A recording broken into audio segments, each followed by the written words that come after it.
Ананың балаға деген мейірім махаббаты теңіздей терең, аспандай биік десек артық айтқандық емес. Біздің бүгінгі кейіпкеріміз де баласына деген махаббаты күшті болды ма, әлде керісінше өзін жалғыз қалудан қорыққан өзімшілдік болды ма? Бұны алдағы уақытта білетін боламыз. Бізбен бірге болыңыздар. 2015 жылдың 14 маусымында Грин округіндегі шерифтің көмекшілері Клодтин Дидье Бланшардтың Спрингфилд маңындағы үйінің жатын бөлмесіндегі кереуетте басын төмен қаратып, бірнеше күн бұрын пышақталған жаралардан қан кетіп қайтыс болғанын анықтады. Анасы Дидьедің айтуынша, лейкемия, астма, бұлшықет дистрофиясы, сондай-ақ басқа да созылмалы аурулардан зардап шеккен және мерзімінен бұрын босану нәтижесінде 7 жасар баланың миы тәрізді, ақыл-ой қабілеті төмен қызы Роуздың үйде мүлде іздері де болған жоқ. Бір күн бұрын Фейсбуктегі алаңдатарлық хабарламаларды оқығаннан кейін мазасыз көршілер полицияға Дидье алдаудың құрбаны болуы мүмкін, ал оның қызы Трипси Роуз ұрланған болуы мүмкін деп хабарлайды. Келесі күні полиция Висконсин штатынан Роузды тапты. Ол интернетте танысқан жігіті Николас Годдард Джонмен бірге жүрген болатын. Тергеушілер оның шынымен ересек екенін және анасының айтуы бойынша физикалық және психикалық проблемалардан зардап шекпейтінін мәлімдеді. Достар, сіздерді өз артымда көргеніме өте қуаныштымын. Видеоны соңына дейін қарап, лайк басып, арнаға жазылуды ұмытпаңыздар. Анасы Клодтин 1967 жылы Парсы шығанағы жағалауында жақын Чиквейде дүниеге келген. Туыстары оның балалық шағында кейде ұсақ ұрлықпен айналысқанын айтады. Бой жеткенде, басында ол медбикенің көмекшісі болып жұмыс істеді. Клодтиннің отбасы ол 1997 жылы анасын аштыққа ұшыратып өлтіруі мүмкін деген күдік білдірді. Ол 24 жасында 17 жасар Род Бланшардтан жүкті болды. Олар қыздарын Трипси Роуз деп атады. Өйткені Клодтинге Трипси есімі ұнады, ал Род Ганс Н' Роуз рок тобының жанкүйері болды. 1991 жылы шілдеде Трипси Роуз туылғанға дейін ерлі-зайыптылар айырылысып кетеді. Клодтиннің оны қайтаруға тырысқанына қарамастан ол оралмады, және ол жаңа туған қызмен бірге көшіп кетті.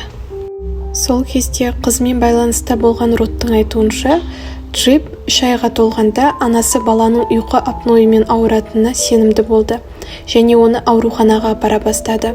Онда қыз ұйқы монитормен ұйықтап, басқа да тексерулерден өтті. Олар аурудың белгілерін анықтаған жоқ. Соған қарамастан, Клодтин Трипсидің денсаулығында көптеген проблемалар бар екеніне сенімді болған. Ол оны анықталмаған хромосомалық ауруға жатқызған. Трипси 7-8 жасында атасымен мотоциклмен жүрген және олар шағын апатқа ұшырағанын есіне алды. Оның тізесі кішкене жарақаттанып қалады, ал анасының айтуы бойынша жарақат өте ауыр дәрежеде болған. Оны дұрыс емдеу үшін бірнеше операция қажет болған. Содан бері анасы Трипсиді мүгедектер арбасына отырғызады.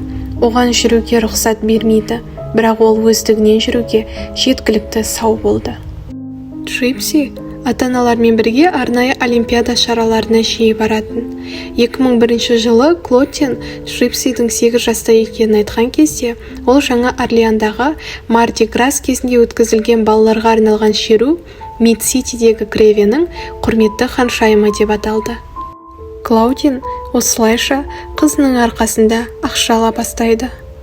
Трипси 2 сыныптан кейін мектепке баруды тоқтатқан сияқты, мүмкін тіпті балабақшада. Осыдан кейін анасы оны үйде оқытты, себебі оның ауруы өте ауыр болды. Трипси Гарри Поттер туралы кітаптарды оқуды өз бетінше үйренді. Трипсидің әкесі Род қайта үйленді. Клодтин әкесі мен өгей шешесінің үйіне көшеді. Кейінірек олар Клодтин өгей анасына тамақ дайындап жатқанда оны гербицидтермен уландырған. Бұл осы кезеңде оның созылмалы ауруына әкелді деп мәлімдейді. Клодтин Джипсиді емдеу туралы өгей анасымен үнемі ұрыса бастады, және әкесі өгей анасының денсаулығындағы өзгеріске күдік білдіре бастайды. Ол Джипсимен бірге Слайделге көшті. Көп ұзамай өгей анасының денсаулығы қалыпқа келді. Слайделде олар әлеуметтік тұрғын үйде тұрды. Клаудиан шоттарды қызының болжамды денсаулық жағдайына байланысты берілген мемлекеттік көмек және баланы асырауға төленетін төлемдер арқылы төледі. Миссури штатының 48 жастағы тұрғыны Диди Бланшард өзін батыр әйел деп атаудан ұялмады. Бұл әйелді білетіндердің бәрі де солай ойлады. Себебі ол өзінің жастық шағын өзінің мүгедек қызына арнады. Жас Джипси көптеген аурулардан зардап шекті. Олардың арасында лейкемия, қант диабеті, қант аллергиясы, эпилепсия, қатты миопия және бұлшық атрофиясы болды. Сонымен қатар, тіске күтім болмағандықтан 15 жасында қыздың барлық тістері түсіп, протездерді қолданды. Ас қорыту проблемаларына байланысты Джипси тек сұйық тамақпен қоректеніп, оны асқазанға түтік арқылы жеткізді. Бертін келе, қыздың түрі де ауру адамға ұқсап бастады. Анасы оның шашын қырып, сәнді балалар киімін киіп, барлық жерде мүгедек арбасында жүрді. Джипси Бланшардтың қанша жаста екенін ешкім білмеді. Оның жасы 12-де немесе 17-де болуы мүмкін еді. Оның сыртқы келбеті, киімі және нәрестелік мінез құлқы балаға сәйкес келді. Диди қызын әртүрлі дәрігерлермен кездесуге үнемі апарып отырды, және күннен күнге көңіл көншітпейтін диагноздардың саны өсті. Сонымен қатар, қамқор ана ауыр тексерулер мен медициналық манипуляциялардан аулақ болуға тырысты. Аурудың көп бөлігі әйел тізімдеген белгілермен анықталды. Себебі Клаудиан жас кезінде медбике болып жұмыс істегендіктен көптеген дүниеден хабары болды. Сіздер көріп отырғандай, Джипси Бланшард ауырған жоқ. Ол Мюнхгаузен синдромы бар ананың құрбаны болды. Мюнхгаузен синдромы дегеніміз өзін ауру мүсәпір көрсету арқылы жұрттың назарын аудару. Өз мәселесін айтып, шағымдана беретін адамдарды байқаған боларсыздар. Бұл жағдайда анасы қызының жағдайы арқылы өзіне назар аудартты. Джипсидің түрінің ауруға ұқсауда, анасының оған жүруіне тыйым салатын және қалыпты тамақ бермейтін әрекеттерінің салдары болды. Диди өзінің құпиясын мұқият сақтады, тіпті қызына бөлек тұратын әкесін көруге рұқсат бермеді. Бірақ ол Джипсиға $1200 алимент алып, қомақты қаражат жинады. Сонымен қатар, отбасы әртүрлі әлеуметтік төлемдер алды және қайырымдылық ұйымдарының көмегінен бас тартпады. Көршілер де ана мен қызына киім, азық-түлік беріп көмектесіп отырды. Джипсидің анасы ұзақ уақыт бойы қызының аурулары туралы айтуды жақсы көретін. Ол оған жанашырлық пен оның жанқиярлығына таңданып қарағандарды тыңдағанды ұнататын. Айналасындағылардың барлығына Диди қайғылы жүзімен қызының дамуы 7 жасында тоқтағанын айтты. Бланшардтың науқас баласы ересек қыз екенін ешкімде болжаған жоқ. Бірақ анасы қызының өзінің құпия өмірі бар екенін білмеді. Ол оны құрдастарынан толығымен оқшаулай алды, бірақ интернет туралы ұмытып кетті.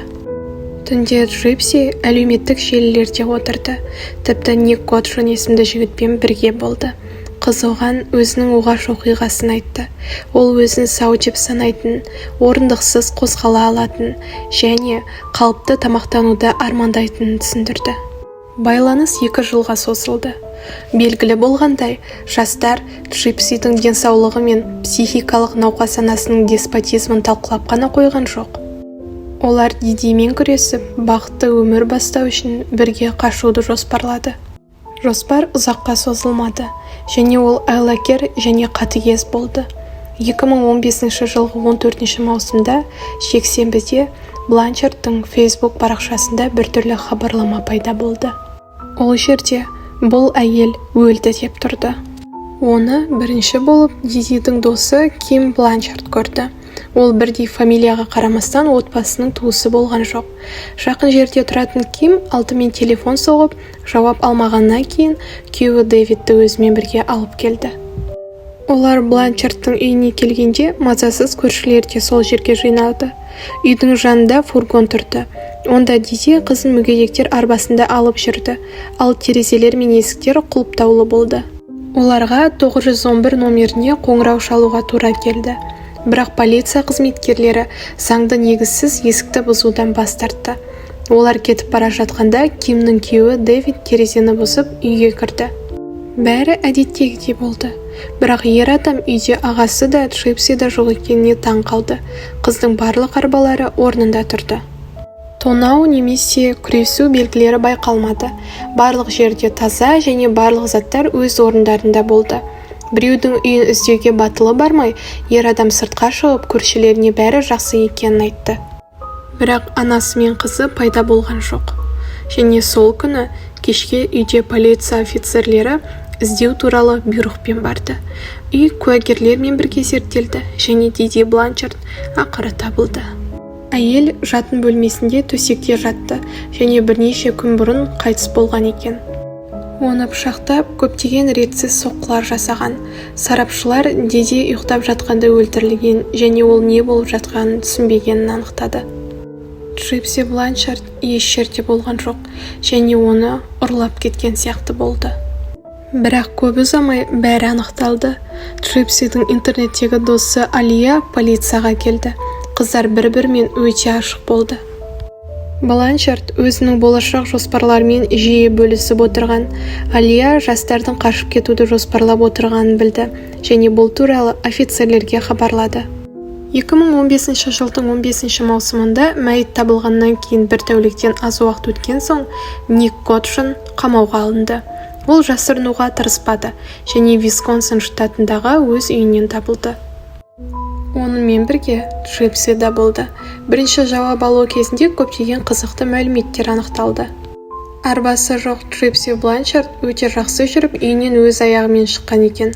Онда оттегі жастығы, аэрозольдер және таблеткалар болған жоқ. Қыз оларға мүлде мұқтаж емес екендігін мойындады. Джипси тіпті шашының таздығынан да зардап шекпеген. Анасы оны мүмкіндігінше аянышты етіп көрсету үшін қырып тастаған екен. Жалпы алғанда Джипси 20 жастағы қыз болса да қалыпты болып көрінді. Ол қысқа және өте арық еді. Сондықтан мүгедектер арбасында отырғанда ол балаға ұқсайтын. Полицейлер анасының қызынан туған күнін жасырғанына таң қалды. Тұтқындау кезінде Джипси өзінің 19 жаста екен, бірақ құжаттары бойынша 23 жаста екенін айтты. Бланчард пен Годжиннің әлеуметтік желілердегі хат-хабарларына қол жеткізе отырып, тергеушілер олардың қарым-қатынасының тарихын білді. Екеуі де фантастика мен қиялға құмар болды және өздерінің ойдан шығарылған әлемінде өмір сүрді. 24 жастағы Годжин косплейге құмар болды және оның барлық дерлік костюмдерінде сүйікті пышағы толықтырды. Сот ұзаққа созылды және 2016 жылдың 5 шілдесінде алғашқы үкім жарияланды. Джипси екінші дәрежелі кісі өлтіргені үшін сотталды және 8,5 жылдан кейін шағымдану құқығымен 10 жылға бас бостандығынан айырылды. Ол анасы қайтыс болған уақытта басқа бөлмеде болғандықтан өмір бойына бас бостандығынан айырылмады. Ал Джонның соты ұзаққа созылды. Оның үкімі тек 2017 жылы жарияланды. Күткендей, жас жігіт өмір бойы және қосымша 25 жыл алды. Оның мерзімінен бұрын босату құқығы жоқ. Джипси Бланчард темір тордың артында қызмет етті. Түрмеде ол өзін жақсы сезінді. Тек бірінші жылы ол 6 килограмм салмақ қосып бұйра шашты өсірді. Ол 2023 жылдың 28 желтоқсанында мерзімінен бұрын босатылып, Луизианаға үйіне кетті. Достар, видеоны соңына дейін қарағандарыңызға рахмет. Келесі кездескенше.